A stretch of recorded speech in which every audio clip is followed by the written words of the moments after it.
Au sommet d'une colline qui domine la vallée de Mexico, une forteresse de silence et d'or défie encore le temps. Le château de Chapultepec. Ce n'est pas une simple résidence, c'est le mausolée d'un rêve, le monument d'un empire bâti sur une contradiction brutale. Ces murs ont vu naître un Mexique moderne, et ils ont entendu les premiers échos de sa ruine. Pour comprendre la révolution qui allait noyer la nation dans le sang, il faut d'abord franchir ses portes et marcher sur le marbre froid qui fut le théâtre d'un pouvoir absolu. L'homme qui hante ces salles s'appelait Porfirio Díaz, le patriarche de fer. Son histoire n'est pas celle d'un tyran né de la richesse, mais d'un soldat forgé dans le chaos. Le Mexique de sa jeunesse était une nation en lambeaux, déchirée par la guerre civile et les invasions étrangères. Cette violence endémique fut sa seule école, et elle lui enseignait une unique et terrible leçon. Seule la poigne de fer pouvait sauver le pays de lui-même. La peur du désordre devint son obsession, une paranoïa qu'il projetait sur des millions d'âmes. Sa doctrine était simple, un ordre murmuré à ses généraux qui glaçaient le sang. Matalos en caliente, tuez-les sur le champ. Avec cette philosophie, il a imposé la paix, une paix de cimetière.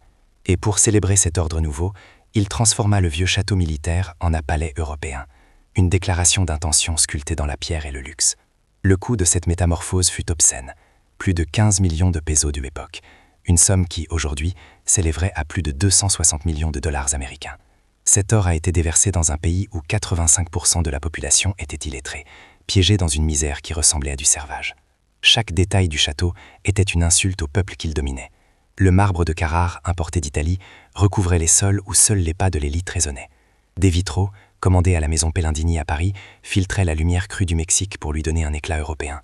Le premier ascenseur du pays fut installé ici, non pas comme un symbole de progrès pour tous, mais comme un privilège exclusif pour la famille présidentielle et ses invités de marque. Le château n'était pas seulement au-dessus de la ville, il était au-dessus de la réalité. Le contraste était plus qu'économique, il était moralement catastrophique. Un seul banquet d'État, une seule soirée pour éblouir les dignitaires étrangers, pouvait coûter jusqu'à 50 000 pesos, l'équivalent de 870 000 dollars actuels. Cette fortune, dépensée en quelques heures de champagne et de faux-semblants, représentait le salaire journalier combiné de 200 000 paysans. Ces péons, qui gagnaient en moyenne 25 centimes par jour, mouraient de faim au pied de la colline, enchaînés par la dette au magasin de l'Hacienda, les tristement célèbres tiendas de Raya. Chaque plat servi dans la grande salle à manger était payé par le sang et la sueur d'une nation invisible. Les secrets de Chapultepec n'étaient pas cachés dans des donjons. La violence brute était externalisée, confiée au redoutable Roulales, sa police montée qui semait la terreur dans les campagnes. Non, la cruauté du château était bureaucratique, silencieuse. C'est dans ces bureaux lambrissés que l'on signait les ordres d'écraser les grèves ouvrières. C'est dans ces salons feutrés que les scientificos, son élite de technocrates racistes, redessinaient la carte du Mexique, offrant 97% des terres arables à une poignée de familles. C'est ici que les ressources naturelles du pays, le pétrole, les minerais, l'avenir même du Mexique, étaient bradés à des entreprises étrangères pour une fraction de leur valeur. Díaz gouvernait par une méthode simple, panne au palo, le pain ou le bâton. Pour ses alliés, l'or et les privilèges. Pour les autres, la prison, l'exil ou une balle dans le dos. Il se présentait au monde comme le héros de la paix, le modernisateur qui avait sorti le Mexique de la barbarie. Mais derrière le masque de père de la nation se cachait un autocrate vieillissant, convaincu qu'il était l'État. Il ne voyait plus la différence entre la stabilité du pays et la pérennité de son propre pouvoir. Chaque chemin de fer construit, chaque port modernisé, ne servait qu'à renforcer les barreaux de cette cage dorée qu'il avait érigée. Un empire de silence, dont les fondations commençaient à peine à trembler. Le pouvoir absolu ne construit pas des palais, il érige des mausolées, des forteresses d'or et de marbre conçues pour une seule chose, isoler un homme de la réalité qui l'écrase. Chaque colonne est une négation, chaque lustre une insulte. Mais l'histoire a une loi d'assin. Plus les murs sont beaux, plus la chute est brutale. Et les échos de cette chute résonnent encore dans les salles silencieuses d'un château qui domine Mexico comme une couronne de pierre. Autrefois, ces couloirs vibraient au son du français et du tintement des coupes de champagne. Le marbre de Carrare, importé à grands traits d'Italie, reflétait la curse d'une élite qui se croit éternelle.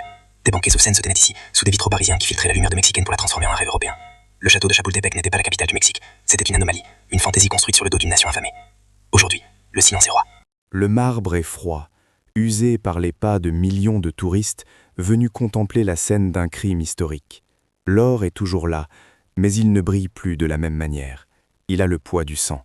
L'air n'est plus chargé de parfum, mais de l'odeur de la poussière et des regrets. Le château n'est plus le centre d'un empire, il est la pièce à conviction principale de sa ruine, un témoin muet de la catastrophe qui fut annoncée entre ses murs. La transformation de cette forteresse militaire en palais versaillais a coûté plus de 15 millions de pesos de l'époque, un chiffre qui ne dit rien sans sa traduction moderne, plus de 260 millions de dollars américains actuels. Cette fortune colossale n'a pas été investie, elle a été déversée dans un gouffre de vanité, alors que 85% de la population vivait dans une misère qui confinait au servage. Ce n'est pas l'histoire d'un homme qui a construit un pays, c'est l'histoire d'un homme qui a construit sa propre cage dorée, en utilisant les eaux de son peuple comme fondation.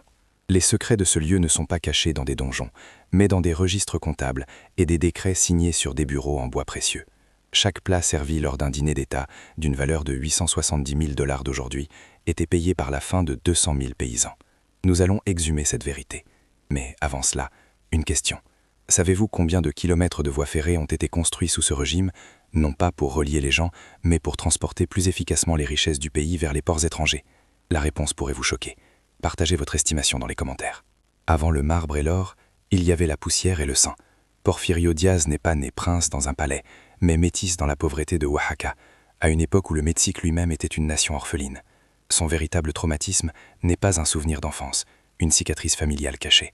Son traumatisme était la nation tout entière, une terre en convulsion permanente, une proie dévorée de l'intérieur par la guerre civile et de l'extérieur par l'avidité des empires. Il a grandi au son du canon et des promesses trahies. Il a vu des présidents s'élever et tomber comme des feuilles mortes, des invasions étrangères profaner le sol national, et des frères s'entretuer pour des idéaux qui changeaient avec les saisons. Ce chaos endémique fut son unique université, ses champs de bataille furent ses salles de classe. C'est là, dans la boue et la poudre, qu'il a appris la seule leçon qui compterait jamais pour lui. L'ordre est une divinité qui n'accepte que les sacrifices humains. La peur du désordre s'est immiscée dans ses veines, devenant une paranoïa à l'échelle d'un pays. Il ne voyait pas des citoyens, mais une horde au bord du précipice, prête à retomber dans l'anarchie qui avait défini sa jeunesse. Chaque émeute, chaque voix discordante, était pour lui l'écho de la ruine passée. Cette terreur intime, il l'a projetée sur des millions d'âmes, la transformant en une doctrine d'État, une philosophie de fer et de sang. Le tournant ne fut pas une révélation, mais une prise de pouvoir. En 1876, avec le plan de Tuxtepec, il ne renversa pas seulement un gouvernement. Il déclara la guerre à l'idée même du chaos. Il décida que le Mexique ne serait plus jamais fait, même s'il fallait pour cela le briser. C'est à ce moment que la peur est devenue une ambition dévorante. Il n'était plus un soldat luttant pour une faction, il était devenu le remède autoproclamé, le chirurgien qui amputerait les membres gangrénés sans anesthésie. Sa main ne tremblerait-il? Son ascension fut une campagne militaire contre son propre peuple. Il a baptisé sa méthode ordre et progrès. L'ordre fut confié à sa police montée, les redoutables rurales, des bourreux à cheval qui firent de la campagne otsicaine un cimetière silencieux. Le progrès, lui, fut gravé dans l'acier des chemins de fer. De 600 km à son arrivée, le réseau s'étendit jusqu'à 24 000 km. Un exploit monumental. Mais ces rails ne connectaient pas les Mexicains entre eux. Ils reliaient les mines et les plantations au port, créant des artères d'acier pour mieux saigner les richesses du pays vers l'étranger. C'était la signature d'un homme qui avait décidé que pour sauver la nation du chaos, il fallait d'abord tuer son âme. Il n'y avait plus de retour en arrière possible. Le monstre était né. Le château n'était plus une caserne. C'était devenu une déclaration, une cicatrice de marbre et d'or sur le visage du Mexique. La transformation de cette forteresse militaire en un fantasme européen fut l'obsession personnelle de Diaz. La matérialisation de son ego. Le coût de cette vanité était un secret de Polichinelle. Une insulte chiffrée. Plus de 15 millions de pesos de l'époque. Un nombre abstrait, jusqu'à ce qu'on le traduise dans le langage brutal de notre temps. Cet or, arraché à la terre mexicaine, équivaut aujourd'hui à plus de 260 millions de dollars américains. Cet empire financier n'a pas été investi dans des écoles ou des hôpitaux pour une population à 85% analphabète. Il a été déversé dans une folie esthétique. Des navires entiers ont traversé l'Atlantique, chargés de matériaux qui n'avaient rien à faire ici. Le marbre, blanc et froid comme la mort, fut extrait des carrières de Carrare, en Italie, pour paver les sols où seuls les pas de l'élite résonnaient. Les bois les plus précieux furent importés d'Europe pour lambrisser des bureaux où l'on déciderait du sort de millions d'hommes qui ne connaissaient que la poussière et la boue. Chaque pièce était une scène de théâtre, conçue pour impressionner et intimider. Les vitraux, commandés à la prestigieuse maison Pellandini à Paris, ne servaient pas à éclairer, mais à filtrer. Ils volaient à la lumière crue et honnête du Mexique son âme, pour la transformer en une lueur tamisée, européenne, artificielle. Le château n'était plus au Mexique. Il flottait au-dessus, dans une bulle de temps et d'espace importés. Entrons. Franchissons le seuil et sentons le changement de température. Le marbre glacial sous nos pieds est la première couche du mensonge. Il ne reflète pas la lumière, il l'absorbe. Il étouffe le son. Dans le grand salon de réception, le mobilier de style Louis XV crie une opulence déplacée. Chaque chaise, chaque table est une pièce de musée, un témoin muet de la déconnexion totale d'un régime qui préférait imiter une monarchie déchue plutôt que de regarder son propre peuple dans les yeux. Continuons notre visite. Voici le grand escalier, une cascade de marbre conçue non pas pour monter, mais pour descendre en grande pompe, pour être vue. Et là, une curiosité, un miracle de technologie, le premier ascenseur du pays. Ce n'était pas un symbole de progrès pour la nation, mais un privilège, un trône mécanique qui élevait la famille présidentielle et ses invités de marque au-dessus du commun des mortels, les isolant encore un peu plus de la réalité qui grouillait en contrebas. Depuis les terrasses, la vue est impériale.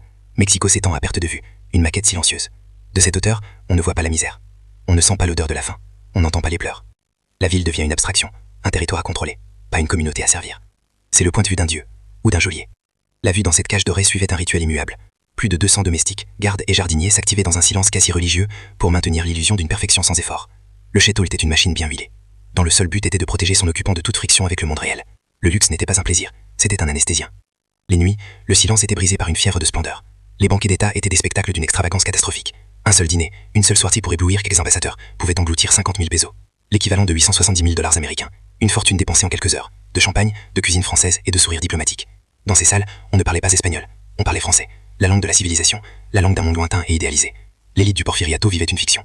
Elle s'imaginait à Paris ou à Vienne, oubliant que sous leurs pieds, un volcan social grondait, prêt à être en éruption. Mais la véritable cruauté de Chapultepec ne se cachait pas derrière des portes blindées ou dans des cachots souterrains. La violence brute, le sang, était externalisé, confié aux rurales dans les campagnes lointaines. Non, le mal qui rongeait ce lieu était d'une nature plus froide, plus silencieuse. Il était bureaucratique. Le véritable souterrain, la chambre de torture de la nation, était le bureau présidentiel. C'est ici, sur ce bureau massif en bois précieux, qu'un seul trait de plume condamnait qu'initié de grévistes à la mort. C'est dans ces salles feutrées que les scientificos, son cabinet de technocrates racistes, ont redessiné la carte du Mexique, offrant 87% des terres arables à une poignée de familles alliées, créant une nation de serfs. Il n'y avait pas de chaîne de fer à Chapultepec. Les chaînes étaient invisibles, forgées dans les contrats qui bradaient le pétrole et les minerais du pays qui a des emprises extrahières pour une fraction de leur valeur. Le crime n'était pas commis avec un pistolet, mais avec un stylo. La ruine du Mexique fut signée, paraphée et tamponnée dans le luxe et le calme de ses mires. Chaque coupe de champagne levée dans la grande salle de réception correspondait au salaire journalier de 200 000 paysans. Ces péons, gagnant une misère de 25 centimes par jour, mouraient de faim au pied même de la colline, enchaînés par la dette aux infâmes tienbas de Raya. Le contraste n'était pas seulement choquant, il était la mécanique même du système. Le luxe obscène du château n'était pas un effet secondaire du régime, il en était le but. Chaque bloc de marbre importé était une pierre de plus dans le mur séparant le pouvoir du peuple. Chaque chandelier de cristal était allumé avec le combustible de la misère humaine. Ce n'était pas une maison, c'était une arme. Le monument d'un homme qui, pour échapper à la peur du chaos, avait construit une forteresse si haute qu'il ne pouvait plus entendre les cris de ceux qui l'écrasaient. Un empire ne s'effondre jamais à cause d'un seul coup. Il meurt d'une maladie interne, d'une arrogance devenue si absolue qu'elle se prend pour de la sagesse. Pour Porfirio Díaz, le cancer prit la forme de ses propres mots. En 1908, dans une interview accordée au journaliste américain James Creelman, le patriarche de fer, au sommet de sa gloire, commit l'erreur fatale.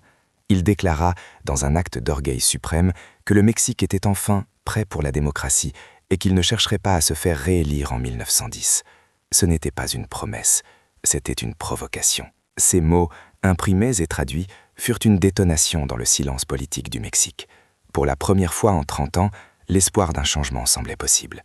Un homme, Francisco Madero, un propriétaire terrien idéaliste, crut à cette parole. Il organisa une opposition. Díaz, voyant cette menace prendre corps, sentit son traumatisme originel, sa peur panique du chaos remonter de ses entrailles. La façade du père de la nation se fissura, réveillant l'autocrate paranoïaque. Il fit marche arrière, renia sa parole, truqua les élections de manière grotesque et jeta Madero en prison. L'étincelle était allumée. La révolution n'était plus une menace, c'était une certitude. Dès lors, le château de Chapultepec changea de nature, la forteresse dorée devant une prison de luxe. Le silence des couloirs n'était plus celui de la maîtrise, mais de l'angoisse. Les échos n'étaient plus ceux des valses viennoises, mais des rumeurs de soulèvement, des noms de villes lointaines, Puebla, Chihuahua, qui tombaient aux mains des rebelles. De ces terrasses, Díaz ne voyait plus un royaume à ses pieds, mais un territoire qui lui échappait, un incendie qui se propageait et que ses rurales ne pouvaient plus contenir. Chaque télégramme apportait une nouvelle de la ruine. Le monde qu'il avait bâti de fer et de sang se dissolvait en poussière et en sang. Le coup de grâce fut porté en mai 1911. La nouvelle tombait comme une lame de guillotine. Ciudad Juárez, la porte du Nord, était tombée aux mains des révolutionnaires de Madero. Dans le bureau présidentiel de Chapultepec, l'homme de fer, maintenant un vieillard de 80 ans, comprit que la partie était terminée. Le marbre sous ses pieds semblait soudain plus froid, les boiseries précieuses semblaient l'étouffer. 34 ans de pouvoir absolu, un règne plus long que celui de la plupart des monarques, s'effondrait non pas dans une bataille épique à Mexico, mais par la nouvelle d'une défaite à des centaines de kilomètres de là. Et il n'y eut pas de dernier combat, il n'y eut que le silence et le poids écrasant de la réalité. On lui présenta le document de sa propre application. Le stylo, cette arme avec laquelle il avait signé des concessions de terre, des ordres d'exécution et des décrets qui avaient façonné une nation, tremblait dans sa main. Le grattement de la plume sur le papier fut le seul son entendu dans la pièce. C'était le son d'un empire qui signait son propre acte de décès. Le patriarche de fer n'était plus. Il n'était qu'un vieil homme, vaincu. La fuite fut l'humiliation finale. Le voyage en train vers le port de Veracruz, sur ces mêmes rails qui avaient été le symbole de son progrès, devint un chemin de croix.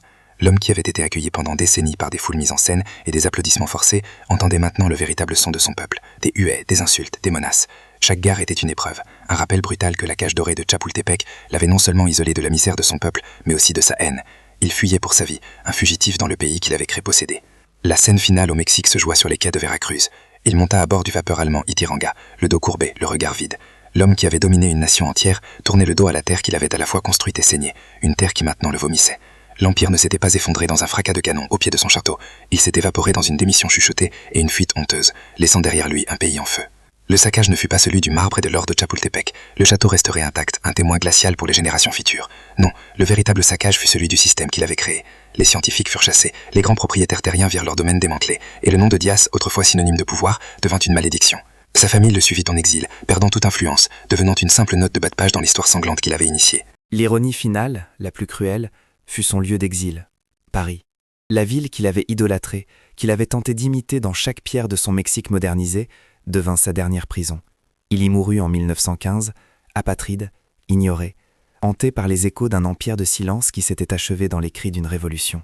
L'homme qui voulait être un monarque français sur un trône mexicain finit sa vie comme un fantôme dans la ville de ses rêves. Aujourd'hui, le château de Chapultepec est le musée national d'histoire. Ces salles, autrefois privées, sont désormais parcourues par des milliers de citoyens ordinaires. Le luxe obscène n'est plus un symbole de pouvoir, mais une pièce à conviction. Chaque lustre en cristal, chaque meuble de style Louis XV, chaque mètre de marbre de Carrare ne raconte plus l'histoire d'un grand homme, mais expose la folie d'un régime bâti sur une injustice catastrophique. Le monument à sa gloire est devenu le mémorial de sa ruine. Sa lignée s'est éteinte dans l'anonymat. Ses descendants, dispersés et sans pouvoir, ne portent plus qu'un nom qui résonne comme un avertissement. Il n'y a pas de dynastie Dias. L'Empire est mort avec l'homme. La malédiction n'était pas le sang versé, mais l'oubli politique qui a suivi. Il n'a laissé derrière lui aucun héritier, seulement une nation fracturée et un palais rempli de fantômes. Nous avons commencé cette histoire en disant que le pouvoir absolu érige des mausolées. Le corps de Porfirio Dias ne fut jamais rapatrié. Il repose encore à Paris, au cimetière du Montparnasse, un exilé même dans la mort.